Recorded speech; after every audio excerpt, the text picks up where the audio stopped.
Ndagira ngo dufate Bibiliya zacu dusome ubutumwa bwiza uko bwanditswe na Yohana.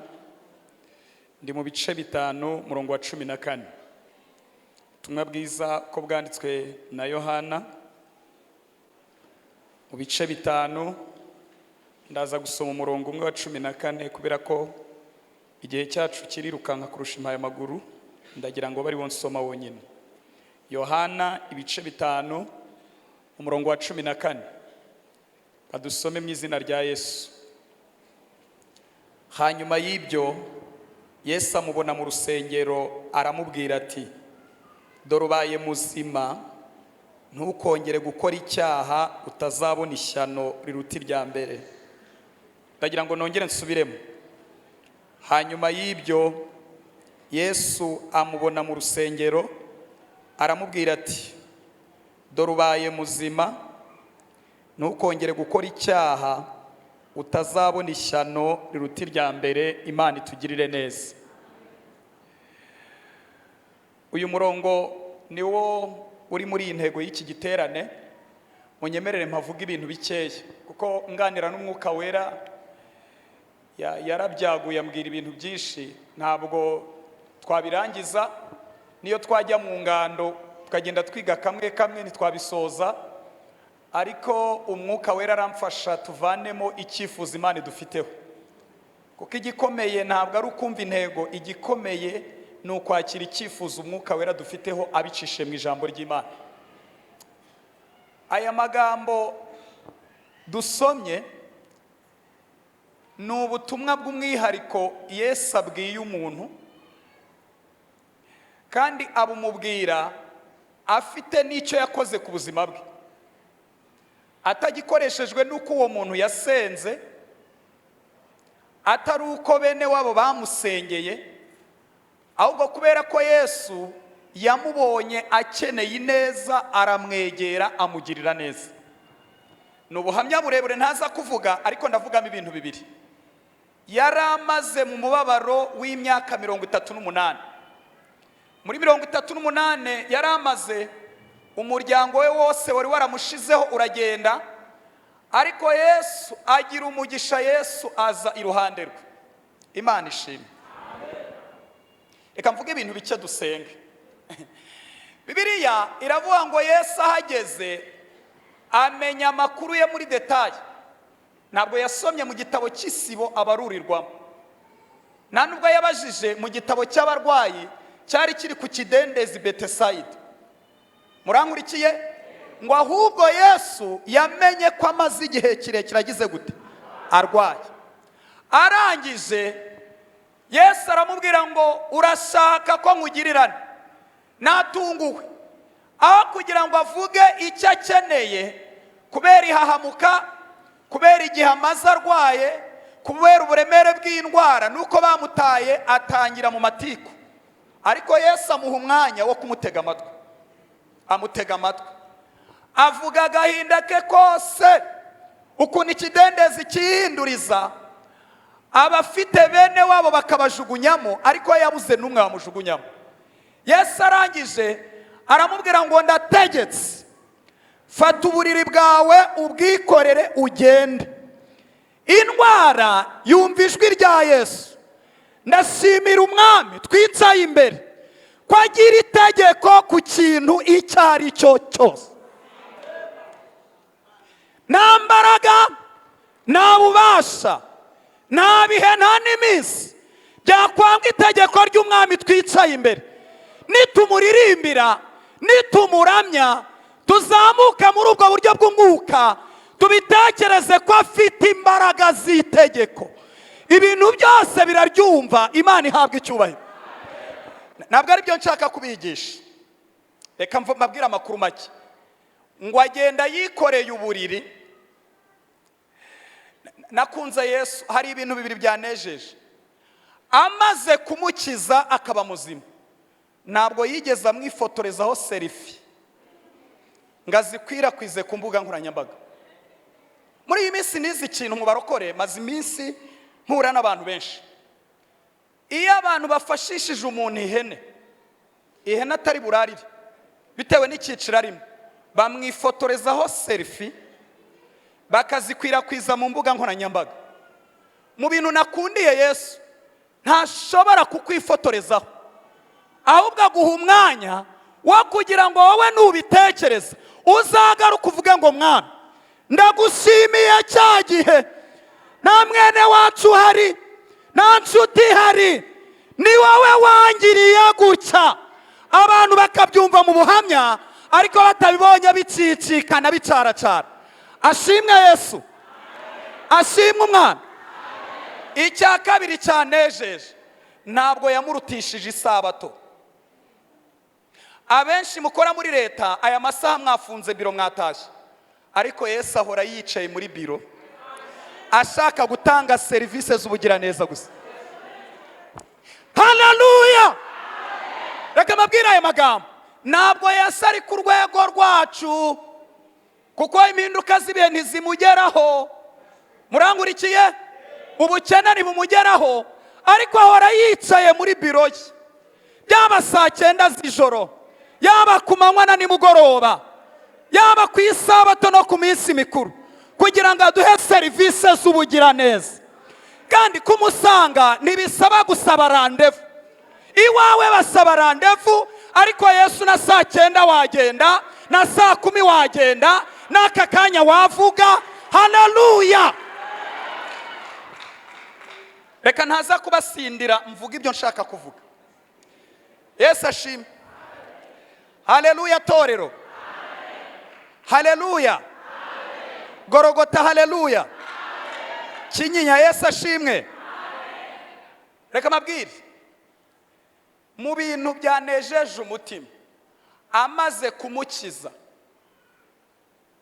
bahuye, nibyo nshaka kubabwira nitonze, ntavuga muri za mvugo zacu tuvuga twihuta.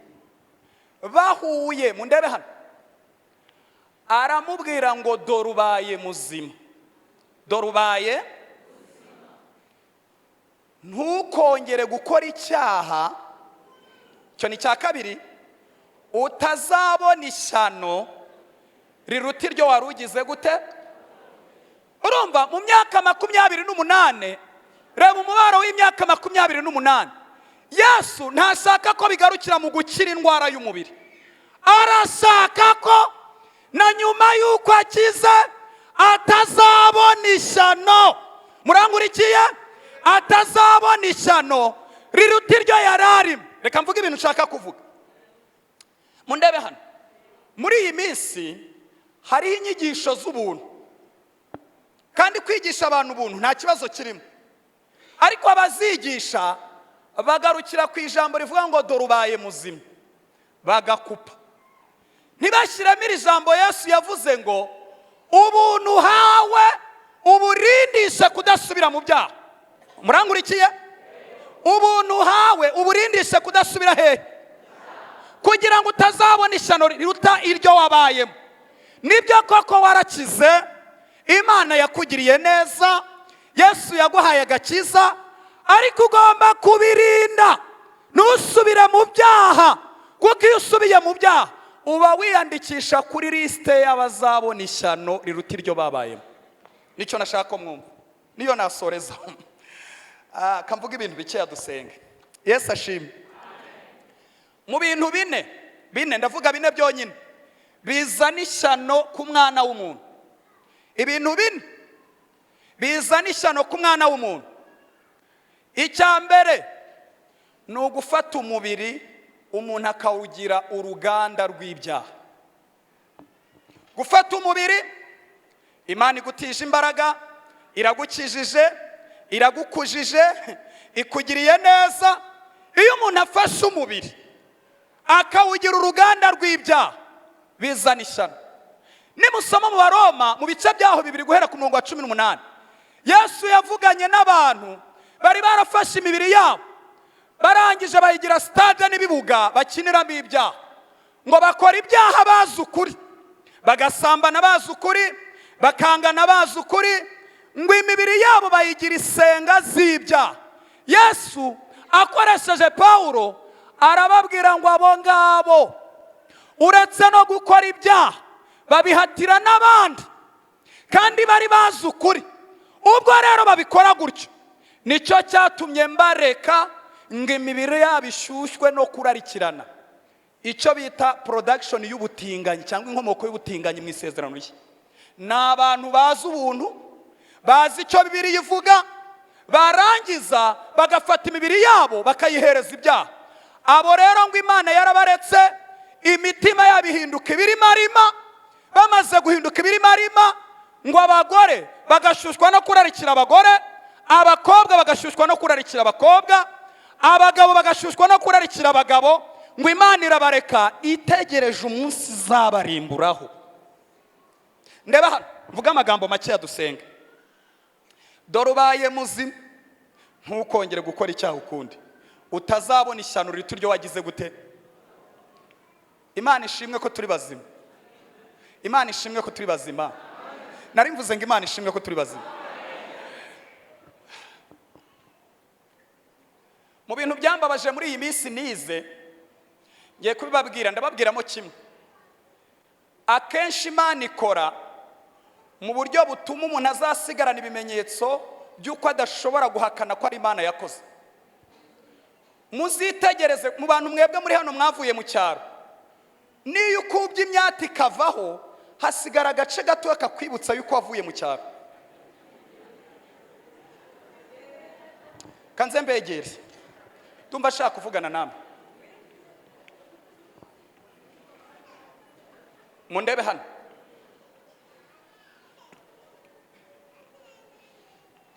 Imana ifasha umuntu, imwubaka yitonze, kandi abantu twebwe dukenera umuntu yuzuye. Ndabaha ingero. Iyo umuntu yinjiye muri uyu mujyi afite imyaka 28 ari umugabo, iyo yambutse rompu atitira abandi baraseka. Ariko Imana yari imuzanye imukurikirana imubwira itisha uzabimenya. Courage. Mwarayibonye ukuntu Imana ibigenza, ikamwubaka ihereye ku kirenge ikageza ku mutwe, ikamwigisha uburyo abantu barya mu gisirimu, ikamwigisha uburyo abantu bambara mu gisirimu. Yarangiza kumwubaka, murangurikiye, igasigamo akantu kavuga ngo dore ubaye muzima, ubaye smart, urakeye, usa neza. Ariko witonde ntugakore ibyaha ngo utazabona ishyano rirenze bwa buturage wabagamo, utazabona ishyano rirenze bwa burwayi Imana yagukijije.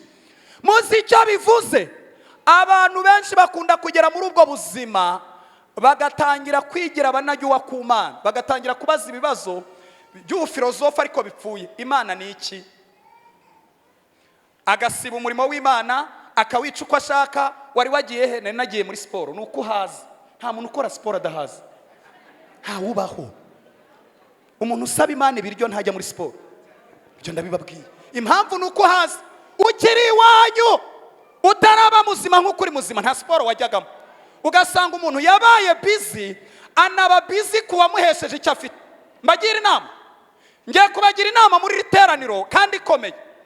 Mundebe hano, mu makosa mutazakora ni ugutakaza imbaraga zabahesheje icyo mufite, kuko nimuzitakaza n'icyo mufite muzamugitakaje. Ndabona mutanyumvise. Reka mbaho urugero. Abadamu mwese mugire mutya, Imana yabemereye umugisha mwese, muvuga ngo amen. Umugisha yabemereye ni uwuhe? Mujya musoma muri Bibiliya umubabaro, cyo bita pain mu cyongereza. Yaravuze ngo mu gihe cyo kubyara Imana izabihari. Nta nibinasaba kusenga ugiye kubyara, izabihari ije kubaha ijambo ryayo, ije kwenkrizinga, kuzamura uburibwe. Hari abantu rero bagera mu buzima Imana imaze kubagira bazima, bakagira ngo bataye Imana barayisize. Ifite amakorosi gutegeyemo. Kandi hari ikintu maze kwitegereza, mwese mwarakibonye. Mujya mubona ko ba mama babyaraga bavuye gucyura inka, bakabyara bavuye guhinga. Ubu umuntu yariye gorirosi anywa na yawurute, abasibe bamubwira bati sunika umwana kandi afite na masters akamunanira. Ni ikimenyetso cy'uko Imana hari utuntu iri kwisubiza, kuko namwe hari umwanya wayo mwisubije. Nutabana nayo neza, hari korosi muzahuriramo. Ndashaka kubabwira iki? Uko waba umeze kose, urwego wageraho, uzakenera Imana. Dore ubaye muzima, ariko nakwibutsa ko byanze bikunze uzakenera iki. Muranyumvise? Ni Golgotha yateguye amagambo, nta haleluya irimo, nta irimo. Golgotha ubuse ni mwamemukiye, ubundi ntera za haleluya nyinshi, none nta haleluya iri muri aya magambo, nta irimo, nta irimo. Mushumba, aya magambo nta haleluya irimo. Icya kabiri, abagabo muri hano mugira mutya, namwe Imana yabemereye umugisha, muvuga ngo turawufite nanjye ndimo. Uwuhe? Icyuya. Imana yaravuze ngo umugabo kugira ngo abone umutsima wo mu butaka. Ni nayo mpamvu muri Bibiliya yose kuva mu itangira kugeza mu byahishuwe nta mugore w'umunebwe ubamo, nta ubamo muri Bibiliya. Umugabo urimo mubi n'umwe, n'udashoboye kugaburira abo mu rugo rwe ari hanyuma y'utizera. Bisobanuye iki? Bisobanuye ko umugabo kugira ngo abone ubuzima bw'umuryango ategetswe no kujya mu gishanga nubwo haba atamukwiriye, ariko agahaza abo mu rugo rwe. Mbabwira ikintu gitangaje, umuntu ashobora guta Imana yiyemeye yumva yabaye muzima, mu gitondo akazinduka afite ubuhanga, afite experience, afite inararibonye, akajya ku nyanja ya Tiberiya kuroba, agakesha ijoro nta nimwe afashe kandi zirimo. Kubera iki? Hari aho bisaba ko Imana ivugana n'imikorere cyangwa system kugira ngo ikumve. Bagabo bene data, mushatse mwabana n'Imana nk'abantu bazayikenera ejo. Mbagiriye inama, mushatse mwabana n'Imana nk'abantu bazagira gute. Sinibaza ko muri kino gihe kubuza kuroba, kubuzaho inyanja ya Tiberiya iri bigushoboza kubona umutsima. Bisaba ko Imana igutangira itegeko, kandi ibyo ni ubucuti mwa mwarambikanye. Kintu cya mbere kimbabaza ni ukubona abantu baratakaje imbaraga z'abahesha ibyo bafite. Hari abantu babiyemezi, ngenza mu murimo w'Imana mbishaka nkandi. No utanga itegeko mu murimo w'Imana. Mundebe hano ni mwebwe mwateguye iyi. Ariko Imana imfashe simbafuhire cyane. Usanga abantu bariyemeye. Wari wagiye mwene da, ngo twe twagiye ku byicundo muri gahunda ya repetition. Sawa. Mwene da, kutaza mu murimo w'Imana. Urumva nyine iyo ubuzima bubaye bwiza umuntu abaye muzima nakongereza kazamo. Guys, wavuze mu Kinyarwanda ko bose batumva Icyongereza. Ndashaka uyu munsi twongere tworohe.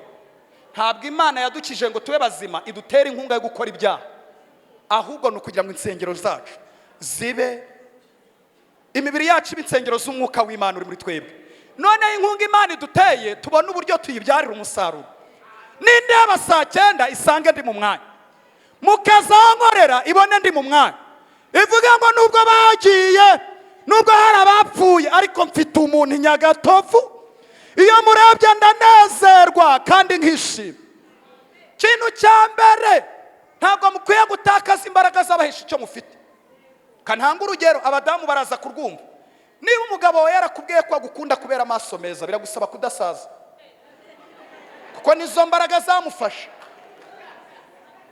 Niyo mpamvu abo hanze bo baragerageza, siga umutuku hano nubwo yaba ari umukecuru, ubururu hano n'umweru hano, kugira ngo nyine umugabo amujijisha atamenya ko amaso yashaje. Ariko niba warabanye n'Imana mukavugana, nukomeza kubana nayo, izakurindana n'igisubizo yaguhaye. Dukomere Imana amashyi.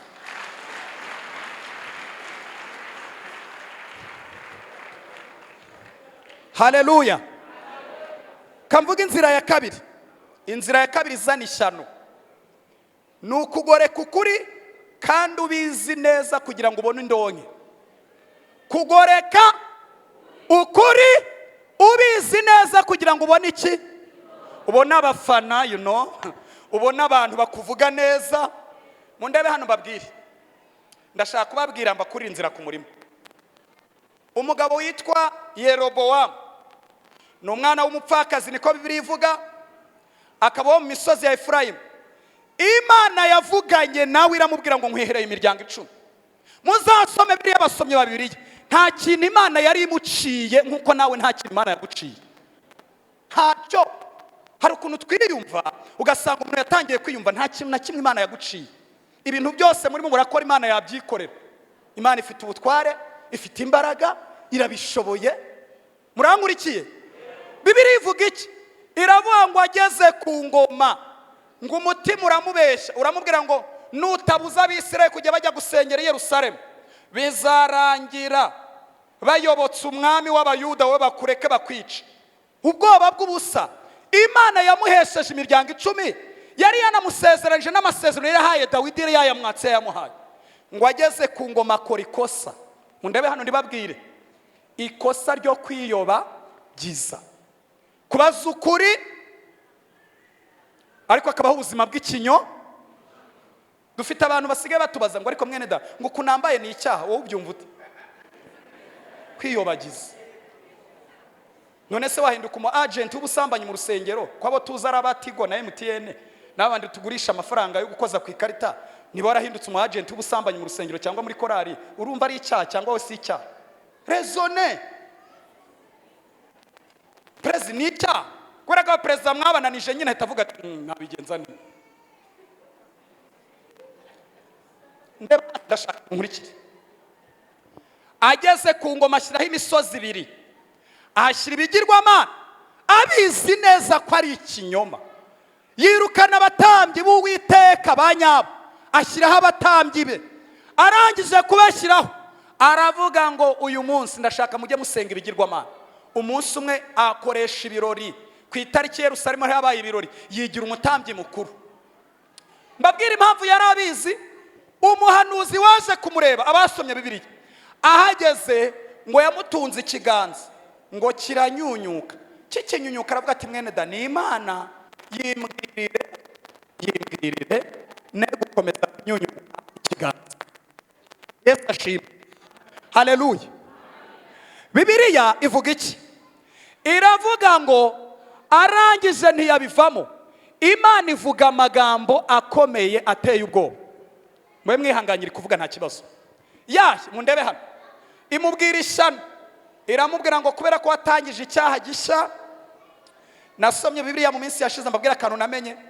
Iyo umuntu afite abantu harimo akabatangizamo icyaha gishya, Imana imuhanisha igihano gishya ngo ibwire abandi bari inyuma ngo atansiyo. Iramubwira ngo abana bawe bose nzabamaraho. Inavuga no mu magambo twitanya ndagazi ariko yari imvugo y'ubumana. Iramubwira ngo baba b'umudendezo, babo kuri kiryi rwawe nzabica mbamareho, nawe ubwawe nkwambuye icyo naraguhaye. Buriya umuntu utangiza ikinyoma akagitangiza akiza. Haleluya. Haleluya. Umuntu utangiza ubuzima bw'ikinyoma abuzi aba yikururiye ishyano. Twamushyigikira turi benshi, yabona abafana twavuga tuti oye, kandi abanyarwanda ni abana beza. Mu bantu bazi gushyigikira abantu bari mu binyoma, abanyarwanda bari mu bambere. Maze kubitegereza, unatangiza ikinyoma, umuntu akabwira wambaye neza mama, kandi ubwo yambaye ubusa, yagira hirya akamuvuga, ariko bahura wambaye neza, ntabwo wambaye neza. Birumvikana. Icya gatatu gikomeye kizana ishyano ni ukutumvira Imana ukayihatira kukumvira. Kutumvira Imana ukayihatira kugira gute? Niho tuba. Nibyo byabaye kuri Baramu. Baramu intumwa zaraje ziramubwira ngo ngwino ujye kuvuma Abisiraheli. Intumwa zimubwira ngo nazaze kuvuma Abisiraheli, natungwe bene data. Akajya yibarishwa Imana ngo none se Mana ko wabyanze, ndamutse ngiye hari ikibazo? Imana ko yabyanze ari kurwana n'iki?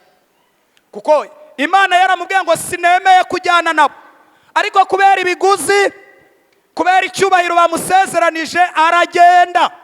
Reka mvuga aya makuru. Aragenda, arahaguruka aragenda. Baramu arimo agenda, indogobe ye iramuvugisha ariko ntiyumva. Hari igihe abantu ba mu buzima bwo guhatiriza Imana ngo ibumvire badashobora kuyumva. Mana niwe nshaka, Imana ikamubwira ngo nisatura, ngo we ya Mana ngo azaba muzima. Umuntu Imana yagonze agakomeza akabisatura, ni mu rugeramo azaba warukisi, ntashobora kuba muzima. ko Imana ubwayo yamugonze ibona n'isatura, noneho utangiye gusobanura Imana uko azaba muzima. Niyo mpamvu mundebe hano, hari ingo zitazigera ziba nzima, amasengesho yose twazisengera, ibiganza bishyushye twazirambikaho uko byabisa kose, kuko zubakiwe ku rupfu, kandi Imana yavuze banga kuyumva, bayihatira kibumvira. Mbabwira icyantunguye mu ijambo ry'Imana, iyo uhatirije Imana ukayisaba kwikumvira cyane, wanze kuyumva irakujugunya, irakubwira ngo ngaho genda, kuko Imana ni umubosi udahangana. Ngo ireka Balamu aragenda, ageze yarahanura akora umurimo w'Imana, ariko nyuma ajya inama yatumye bamushyira ku rutonde rw'abagomba kwicwa kuko yakoze amakosa. Dore ubaye muzima, dore ubaye muzima, aha ni ahantu Imana ibikugejeje. Dore ubaye muzima, nta ruhare wabigizemo, nta ruhare rw'ababyeyi, nta ruhare rwa ba bandi bose ubyitirira, ni Imana yabikoze, niyo ivuganye nawe.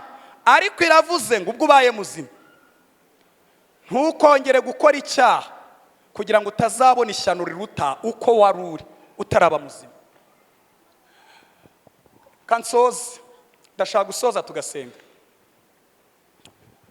Ndumva amagambo nayavuze mu buryo buri desordone, ariko numva umwuka wera ariko yampaye kuyavuga.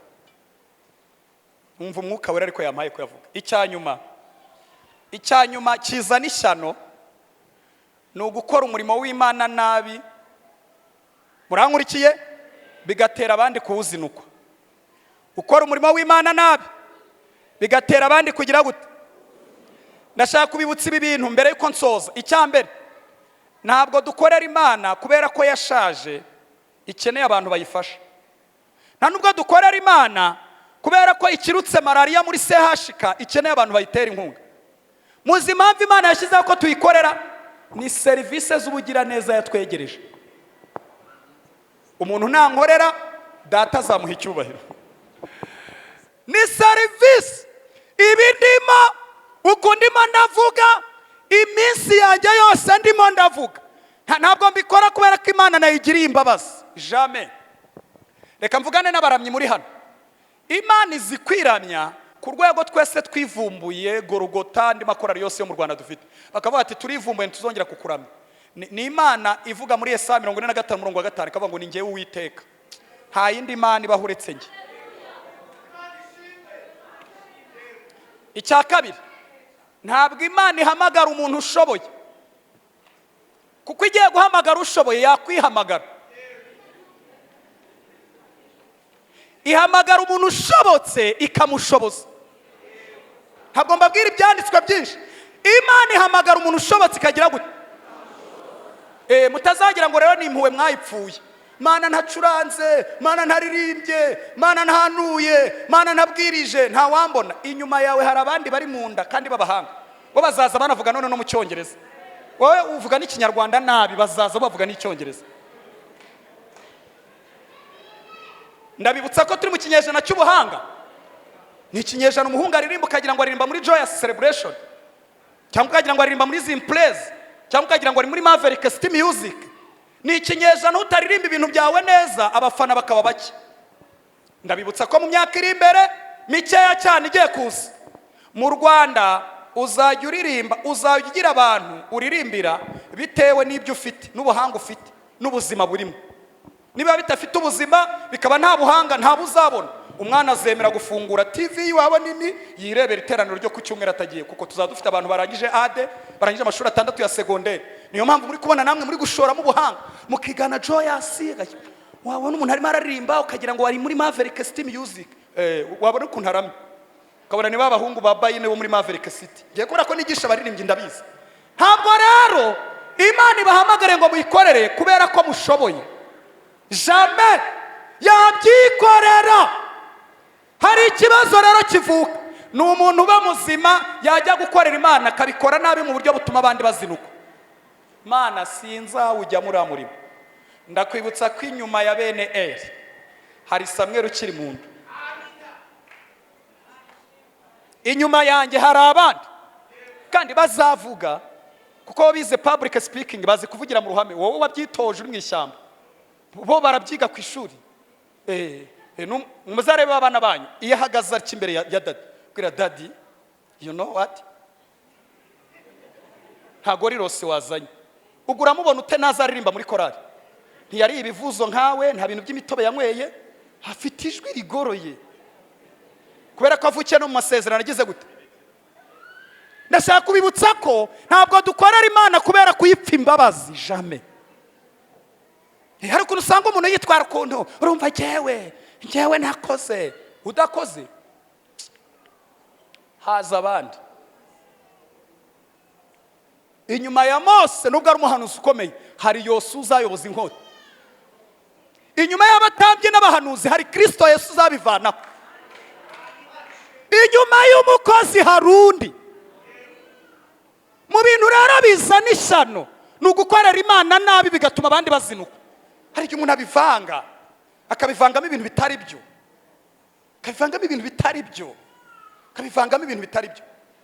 Nzi umuntu ndamuzi, hari n'umuyobozi wanjye umuzi, yararirimbaga bene data ku buryo yararirimbaga umuntu ufite umujinya ukumva uri gusohoka. Yashyiragamo baritoni yamanuka yazamuka muri aruto na soprano, kavuga uti kabisa abandi bari ku.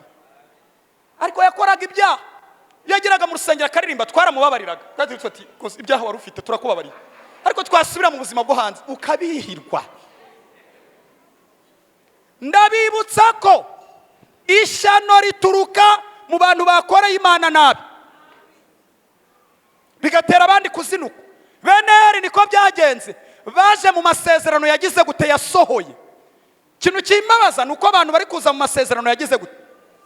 Uyu murimo w'Imana murebye ahantu wavuye mu nkovu, wavuye mu gisuzuguriro, wavuye mu mbaraga z'amaraso, wavuye mu kujya Golgotha, wavuye mu kwinjira mu mva, wavuye mu kuzuka kwa Yesu. Turi mu masezerano yasohoye atakiri mu byanditswe, mu murimo ukomeye Yesu yakoze. Mu bintu bimbabaza nukubona abantu bawukiniramo bawica uko bashaka. Ndabibutsa ko Imana igira akantu nkababwire, Imana kenshi ntigira amarangamutima ashyushye nka yacu ngo ihite ivugira, ariko irabika ibifite amakorosi muzahuriramo ikajya ibikwibutsa neza. Imana si ingome nk'uko abantu babitekereza, nta nubwo ari umujanja wide cyangwa poko haramu, ariko ifite utuntu tw'uduhano ikubita umuntu ku buryo azamura imyumvire. Imana idufasha. Bene Eri ngo batangiye gusambana, murebe basambaniye mu ihema ry'ibonaniro,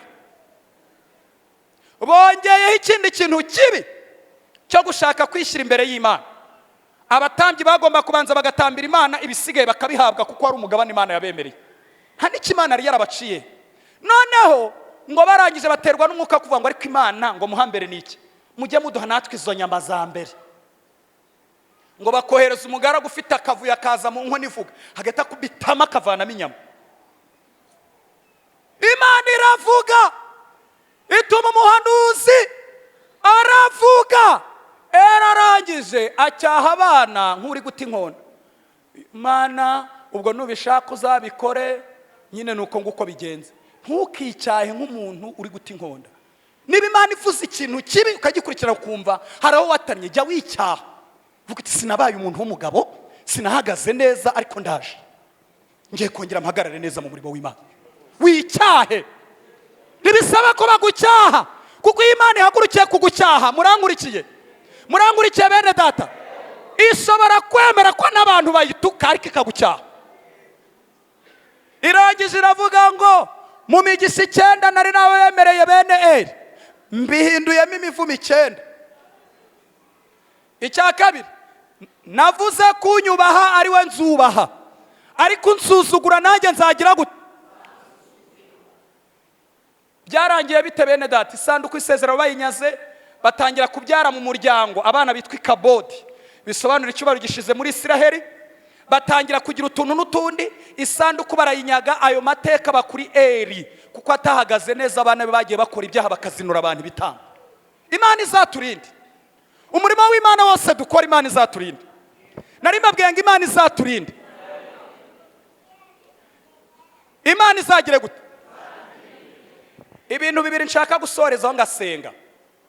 Mu murimo w'Imana mundebe hano harimo ibice bibiri. Harimo abantu bazima, ariko harimo n'abantu Imana yishe ikabatiza promosiyo yo kubaho ngo igihe cyabo kigere. Ukwiye kwigenzura huri. Hari igihe Imana ifata Sodomu na Gomora ikayicishamo umukato, ariko ntihite yirimbura, igakomeza kwitera inkunga. Abantu bakumva umuziki w'Isodomu ni Gomora, abantu bakeza Sodomu ni Gomora bakagira ngo iracyariho, naho mu Mana yarayishe. Ubu hari abantu mu murimo w'Imana yamaze kwica kera, ariko itije ubuzima, ishobora no guha promosiyo mu kazi, abantu bakagira ngo nuko umwishimira. Naho Imana yashaka ko abanza kumenyekana, akagera ku rwego, yamara kurugeraho yamuhonda, abantu bakaba bati very good, umuhonze natwe twabonaga yarabikwiriye. Ndashaka gusenga. Ndashaka gusenga. Dore ubaye muzima. Ubaye umubyeyi. Imana iguhaye akazi, igutuje muri Kigali, iguhaye umugabo ugukunda ukwita be shushu be, wari warabibuze none urabibonye. Murankurikiye? Imana ikujuje amavuta, wujujwe umwuka wera, uruzuzwa kweri kweri, ukanezerwa. Dore ubaye muzima. Ariko ntukongere gukora icyaha kugira ngo utazabona ishyano riruta irya mbere. Imana ibampere umugisha. Ndagira ngo dusenge. Ndabibutsa ko mu gukora ibyaha hari ibirenze ubu burwayi yararwaye, hari ukurimbuka. Nicyo Yesu yashaka kumubwira, nicyo gisubizo cya nyuma. Mu gukora ibyaha hari ukurimbuka. Ndashaka ko dusenga. Ndashaka dusenga. Ombeka amaso yawe gatoya dutekereze. Ndashaka dutekereze gatoya. Dufate umwanya wo kwemerera umwuka wera. Nimwemerere Jean Paul, mwemerere umwuka wera. Uvugane n'Imana. Wabaye muzima nibyo, ariko si ubuzima bwawe nta shyano wabwinjijemo, cyangwa nta cyabyara ishyano winjijemo. Niba uhari urarambura ikiganza gutya tugufashe tugusengere. Uragira gutya ikiganza, Imana ikumpera umugisha. Muhisemo neza uyu mugoroba. Golgotha we, aba bantu bahisemo neza. Muhisemo neza. Muhisemo neza. Mushumba mbabwire baze bakwegere ubarambureho ikiganza. Nimuze mwegere hano mushumba abarambureho ikiganza, ababwirira Imana ngo ivane ubuzima bw'ishyano mu mibereho yanyu. Nabo batera intambwe. Waje iki giterane usiko wenda uje kumva umuziki, ariko Imana yambwiye ngo ngiye mpanura ukungu. Tera intambwe uvugane n'Imana. Ubaye muzima ariko kwiriye kwirinda ishyano. Nawe tera intambwe turagushaka ngo tugusengere. Ntacyo bitwaye, nta dayimoni irimo. Dayimoni ni ukuba utaza ngo bagusengere kandi wumva ubaye mu buzima buri riske, buri mishyano. Turashaka kugusengera tukakwingingira Imana, tukavugana n'Imana. Reka mpereze mushumba abasengere, narangiza gusenga murankurikiye, nanjye ndasenga isengesho rimwe tubwire Imana ngo Mana nabaye muzima, ariko dufate icyemezo cyo kudasubira mu buzima bw'ibyaha. Tugiye gusenga Imana, ntawe usigaye. Reka dusenga Imana. Mana data wa twese, mu izina rya Yesu turagushimiye. Tugushimiye ijambo ryawe rizima tumaze kumva. Tugushimiye ku bw'abaciye bugufi imbere yawe, babara ibyaha byose mwami bakoze, kubera yuko umuntu wese ukora ibyaha atazabona Imana, ariko baciye bugufi imbere yawe barihannye. Turabasengeye mu izina rya Yesu, bababarire Mana ibyaha byose bakoze, kandi uhereye none kuko bakwemere kwakira imbabazi, bababarire mwami kubw'urukundo bakunda. Turabasengeye ngo bahabwe umugisha nawe, kandi amazina yabo yandike mu gitabo cy'ubugingo. Uhereye none ntibazongere gukora ibyaha ukundi, kugira ngo batazabona ishyano nk'irya mbere. Turagushimiye kuko wababariye. Izina ryawe ririhabwa icyubahiro mu izina rya Kristo umukiza wacu. Amen. Amen. Muhaguruke. Gani munyegere hano gatoya. Barimo mucara gato, mwarimo abafashe, muhite mugaruka myanya yanyu. Ntimugende, mukurikire mwarimo abafashe. Ndashaka dusengera iki kintu kandi kindimo. Twabaye bazima, ariko ntabwo dukwiye kongera gusubira mu buzima bw'ibyaha. Tugiye kubwira Imana iduha imbaraga. Ubutumwa buri hano hanze buragenda bufata abakristo b'itorero ryacu. Buravuga ngo umuntu wahawe ubugingo muri Kristo Yesu ntashobora kubwamburwa, nubwo yaba akora ibyaha bimeze gute. uwo mwijima uragenda ufata abantu bakava mu buzima babayemo kuva kera bagatangira gutinyuka ibidatinyuka. Tugiye kubwira Imana ngo Mana, mu murimo w'Imana aho mpagaritse umpa imbaraga, kuko sinifuza kubona ishyano riruta irya mbere. Imyaka 38 yari ihagije, ariko ishyano riruta irya nyuma ni ukuzabura ubugingo. Bahaguruke dusenge, kandi buri wese ahaguruke ku maguru ye. Iri sengesho ryisengere, singusaba gusengera umugabo wawe n'abana bawe, wisengere. Birashoboka ko n'inyigisho z'ubuntu zakugezeho, ariko aya magambo ni Yesu yavuze, ntiyahinduka ku mvugo. Arashaka ko nituba bazima atugiriye ubuntu. Buriya navuze ibintu bikeya. Nituba bazima atugiriye ubuntu, akaduha ubugingo, ukumva ubugingo burimo, urwana intambara nziza yo kurasana n'ibyaha, ukabyanga, warangiza kubyanga kugira ngo utazabona ishyano riruta irya mbere, utazabura ubugingo ukazarimbuka. Ndagira ngo twinginge Imana. Urahari muri iri teraniro mu mbaraga zawe zose.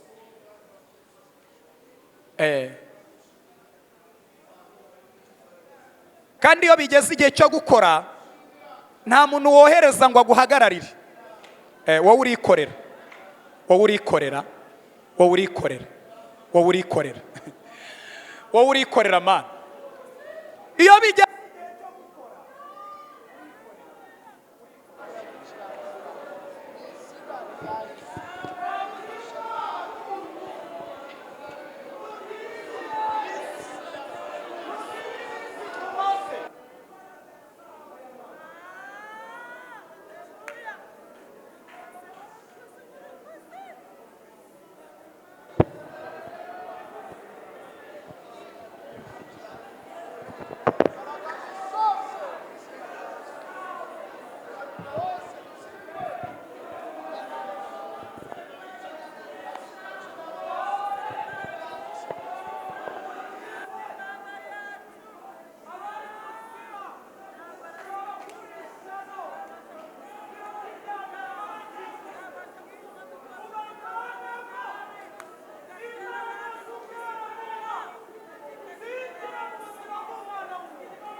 umuntu w'Imana yongera ahagarare, atagenda abebera, adafite ubwoba. Birashoboka ko mwene data yahaye umubiri we ibyaha. Birashoboka ko n'uyu nguyu yirengagije ukuri kubera indonke, akaba ari hejuru y'ubuzima bw'ikinyoma. Birashoboka ko uyu nguyu nawe yakoze umurimo w'Imana nabi, bituma abantu bawuzinukwa. Birashoboka ko icyo twahaye ngo tukigenzure tutakibyaje umusaruro uko bikwiriye. Reka imbabazi z'Imana zinjire muri iri teraniro. Ubwo tubaye bazima, turasenze ngo umuntu wese akubyarira inyungu akwiye kubyara, kuko nyuma y'uko turi hano hari umunsi tuzahagarara imbere y'intebe y'Imana tuvuge, Mwami, ibyo twakoze ari byiza cyangwa ibibi. Ndagushimiye ko utanze imbaraga muri iri teraniro. Ndagushimira ko wongeye gukomeza. Ndagushimira ko wongeye kubaka. Ndagushimiye ko wongeye kugirira neza umuntu wese. Tugukomeye amashyi Mwami wacu. Amen.